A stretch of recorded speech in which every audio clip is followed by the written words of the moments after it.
Please subscribe to my YouTube channel. This is Abudu TV.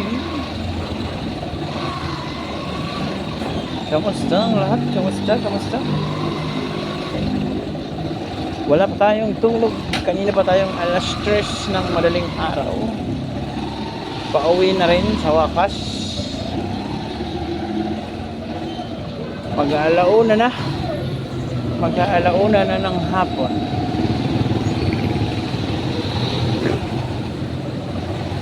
Pero at least may umagahan naman tayo. Tanghalian lang ang wala. Okay lang, isang oras pa naman tayo nagtatrabaho mula nung tanghali.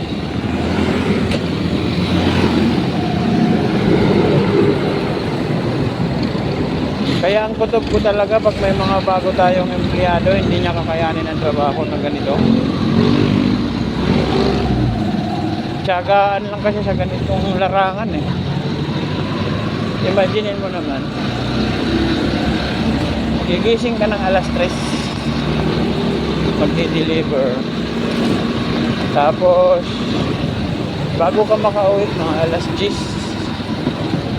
pag swerte ka mga alas 9, swerte na yun.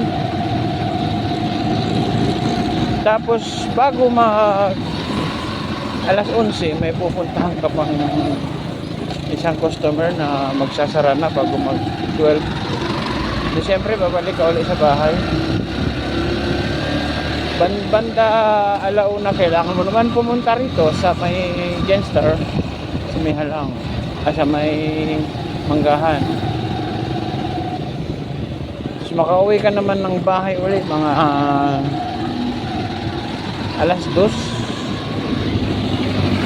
Kapirasyong pahinga lang, banda alas 4, mag-umpisa ka na ulit palingin. Malapit lang doon sa may bayan. Diba ang saklap guys? Tapos sasalubungin mo ang iba't ibang klase ng panahon. Mainit, maulan, makulimlim, mahangin, maputik. Yan. Sagupa mo lahat yan. Kaya dapat malakas ang iyong pangangatawan dito, matibay ang iyong paniniwala at pananampalataya, matibay ang resistensya. Paano titibay ang resistensya? Pues inumin na itong GC Capsule. Ito'y gawang Pinoy at panay herbal lamang ang mga sangkap at walang apektong masama sa katawan. JC Capsule. Para sa maraming impormasyon, dalawin ang ating Facebook page. Order na. JC Capsule. Matibay ka na, malakas ka pa.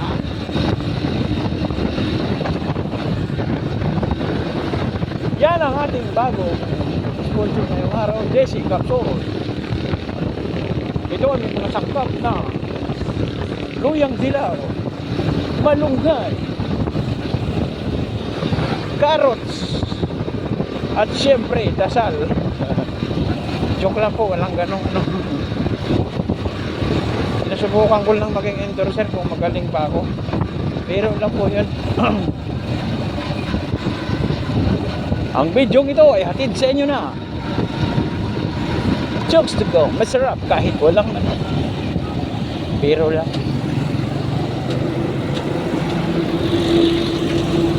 Dami.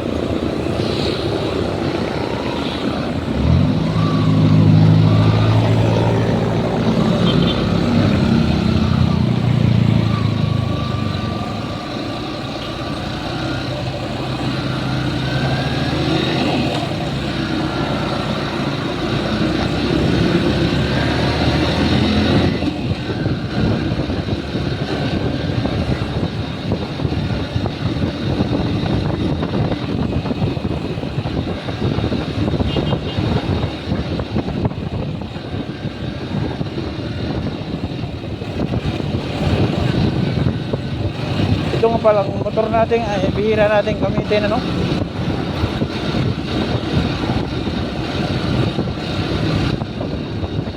talagang bugbog lagi yung rosary. Ito bihira lang to kasi medyo mababa. 125 lang to guys, 125.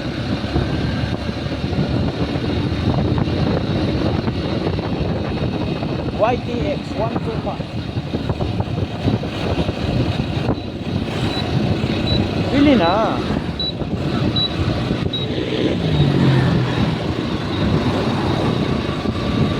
Ang bidyong ito ay hatid sa inyo na Yamaha YTX 125. Katuwang mo sa buhay.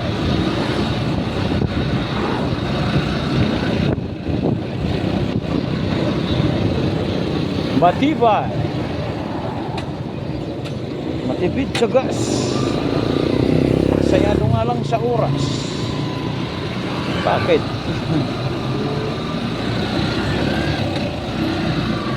Wala lang. Aksiyado lang kasi marami siyang dinadaanan. Pupunta siya sa iba't ibang bahay ng mga chicks.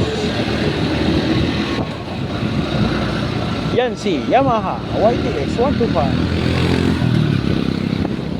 Marosa.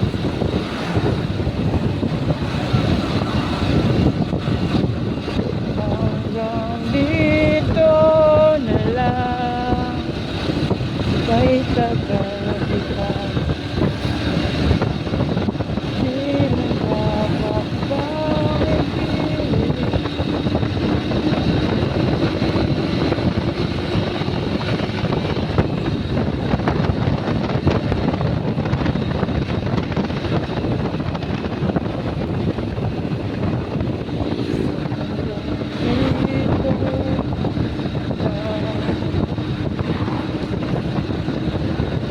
Nananawagan nga pala ako sa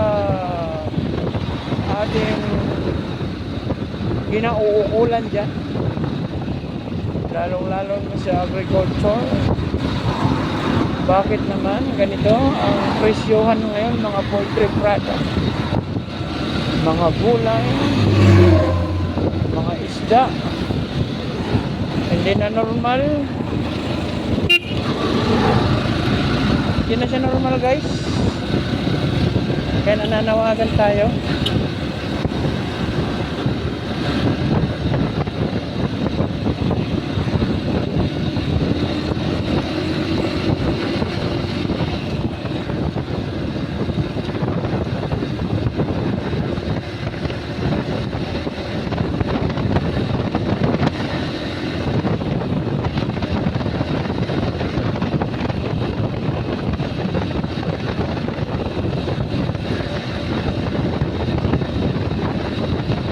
Bidyong ito ay hatid sa inyo ng Yamaha YTX. Tagapay mo sa buhay.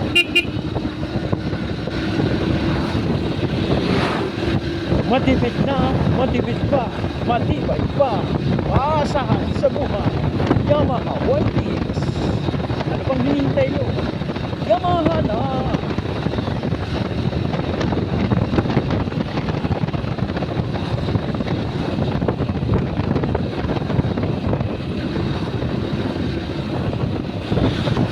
Matipid na, matipid pa, matulin pa, matibay pa. Yamaha YTX.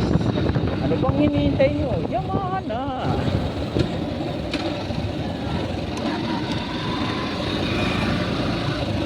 Sa Yamaha, hayahay ang buhay. Yan eh, ayaw pa eh. Jadi ako na lang. Ako na lang ang malalay. Shoutout kay kuya. Masyado siyang mabait. Dahil nakita niya lang tayong may camera. Naka-YouTube pa. Shoutout sa ating mga subscriber dyan.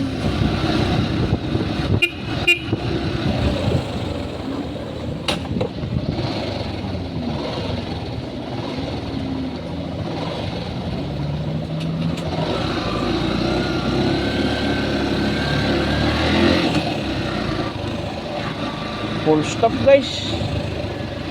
Hindi kayang i-full stop basta motor lang. Ano talaga, pag mga bagong sasakyan, huwag kayo gaano magdidikit kasi pagka nag full stop yan, Hindi kakayanin ng preno nyo. Apat pati ang gulong niyan. Apat ang kumakapit sa sementong. Yung sa inyo, dalawa lang. Diba?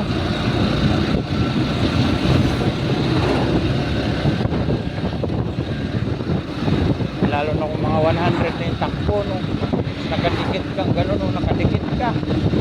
Eh ngayon, biglang nag-full stop yan. Ay! Nahabot yun sa Sigmora. Kagaya niya, no? Lakas ka naman, no? Grabe man maka-full stop pa lagi yung nasa unahang yan. Ano ba ang mayroon dyan?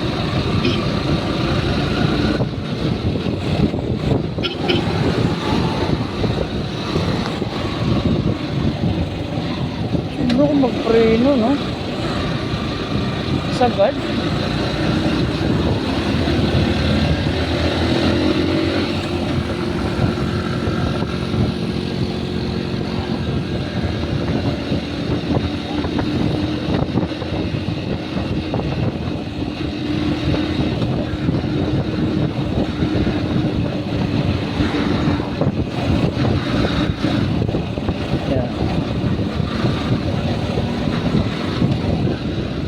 Hanggang dito na lang ang ating video. So ang video natin ngayon ay hatid sa inyo ng Kuya mga white.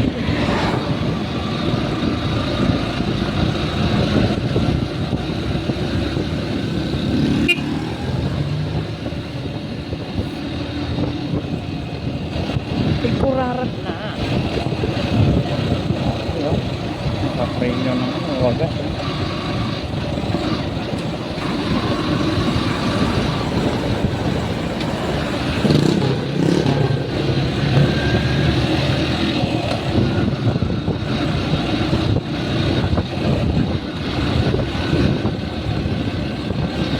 Nung araw ba ngayon?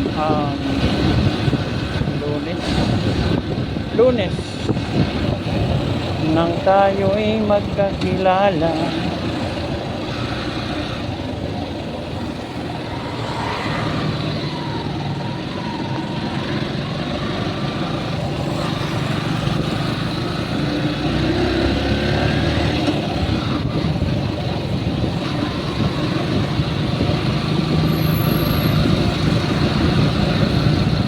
Martes nang tayo'y magkakilala. Merkulis nang tayo'y magkakilala. Hindi natin makasubukan ang top speed nito guys dahil traffic. Sayang sinta. Sayang sinta. Ano bang mana sa unahan?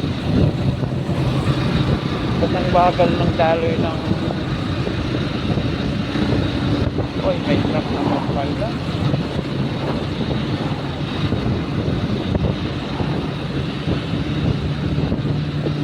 Siya ang salarin. Kanina pa.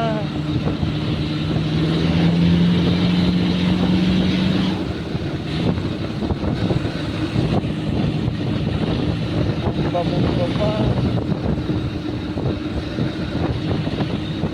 Siya naman pala ang salarin. Alright guys, sa mga ganitong pagkakataon kailangan nyo mag-tinpik, kailangan nyo maghintay, mag-kiss. Parang ano yan ay ako'y nagtamod, bakit siya sumasayaw, nasa patos na ng sunod. Gising ng umaga, kayo ng gagabi, pero bakit walang maitabi? Yeah. Yan lang, baka makapiright naman tayo.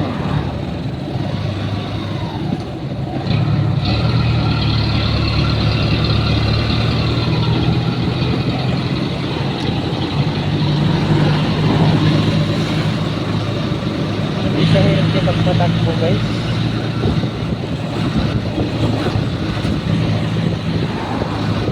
Dami. Daming ano.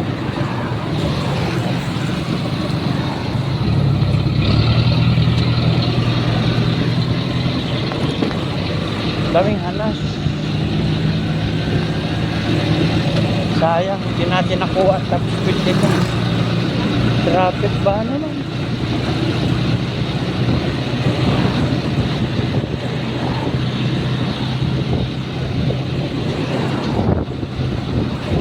Dito sa lugar na to guys, tatlo sa mga kaibigan ko ay swimming pool lang na. Dahil marami dito bigla-bigla na lang nalabas yung mga kanto.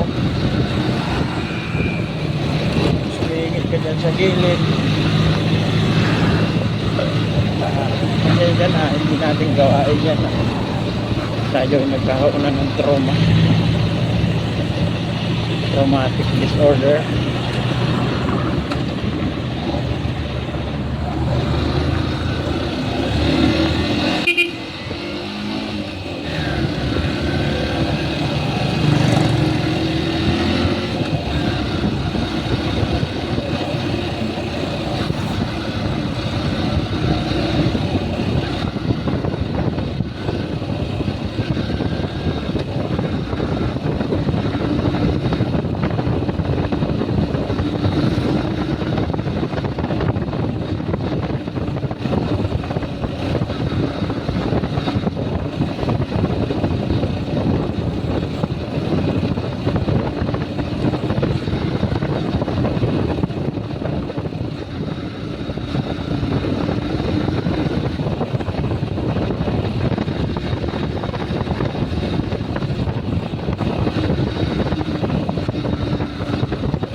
Uulan pa yata. Hi.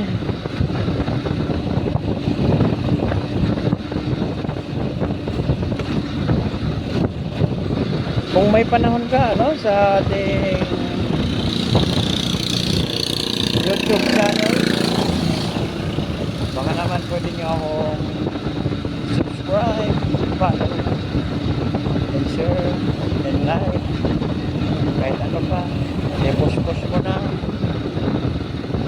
kalampangin mo yung pagtingan dyan para lagi kang update sa mga walang kakwenta-kwenta nating video. Ganito lang. Ano pa ba? Ganito lang.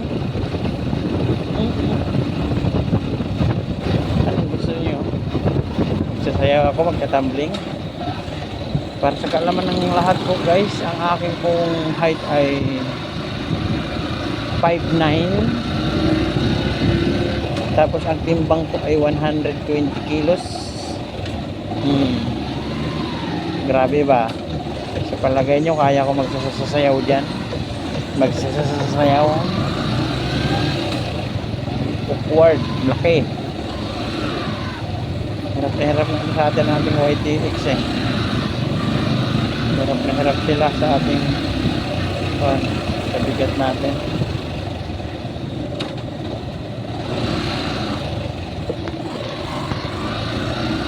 Naabot talaga to ng 120. Ang problema, malaki tayo at mabigat. Malaki at mabigat. Hindi nahulog yung sombrero ko kanina. Wala na yun.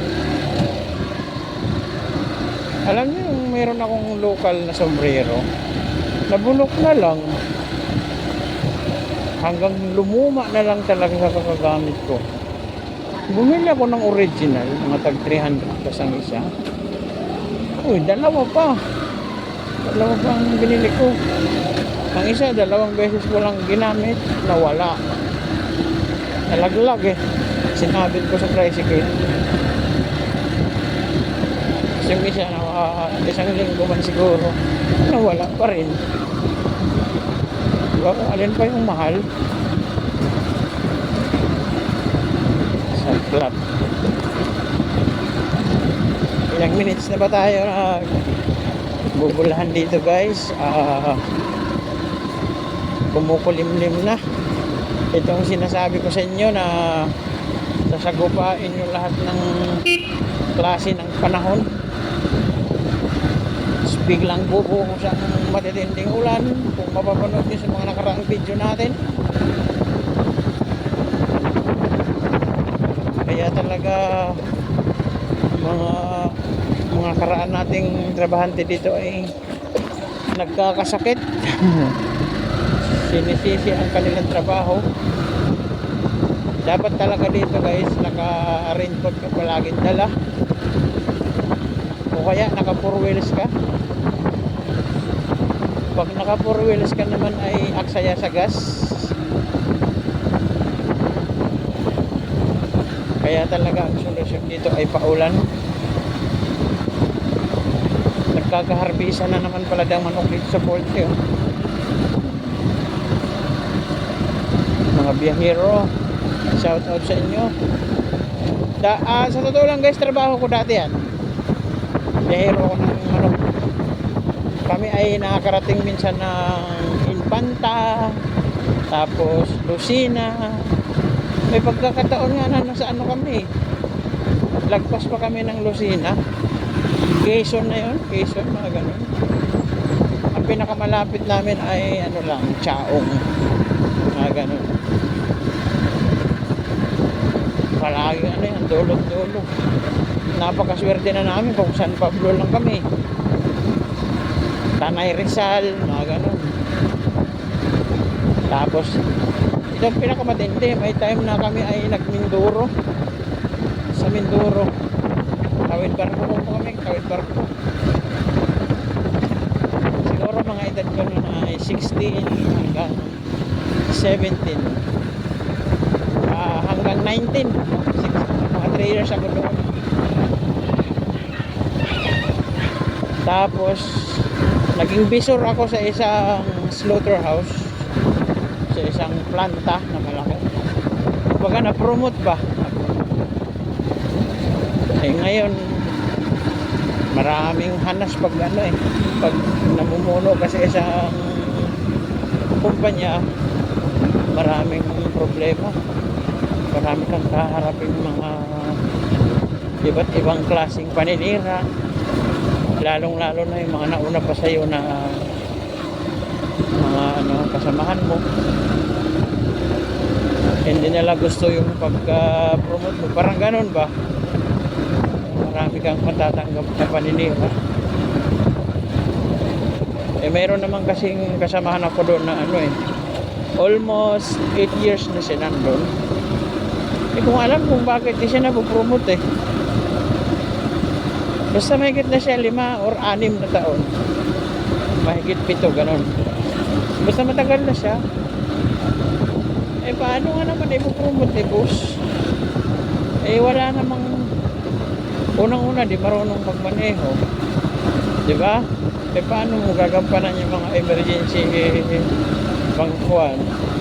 Tapos pangalawa, mahina siya sa mathematics. Pasensya na sa mga term mo kasi ito nangyayari lang bilang ito katotohanan lang. Baga hindi siya marunong gaano sa mga pagtuos-tuos, di ba? Kaya ngayon hanggang lang siya. Anong tawag doon sa kanya? Nilalagay parang mata lang ba siya? Mata lang, mata. Wala siyang assurance na siya talaga ay boss. Kung sa bahay pa mayordoma lang, galit na galit sa akin gawa ng kabago-bago kong alam daw. Ba't ako naman ang pinili ni boss? Yun, nagkaroon kami ng iba't ibang klaseng mahabang diskusyon. Ang ginawa ko, umalis na lang ako para wala na problema. Ngayon itong kaalaman ko sa negosyo, siyempre tinayo ko ng sarili ko para wala na akong nagtayo tayo ng sarili, kapiraso nating company. At least wala tayong amo, di ba? Ang pakikisamahan na lang natin ngayon customer. Wala tayong amo, di ayos na. Sayang naman ang kaalaman natin. Kaya kayo dyan, tingnan nyo kung saan kayo magaling, kung ano ang inyong talent. paano nyo, i-improve nyo pa. Tapos, gawa ka ng sarili mo, kahit kapirasong kumpanya lang. Maliit lang, na at least sarili mo. Halimbawa, ikay napakagaling sa construction, sa larangan na construction. Pwede, pangontrata ka ngayon ng ano, ng mga bahay. Di ba? At least wala kang magiging amo.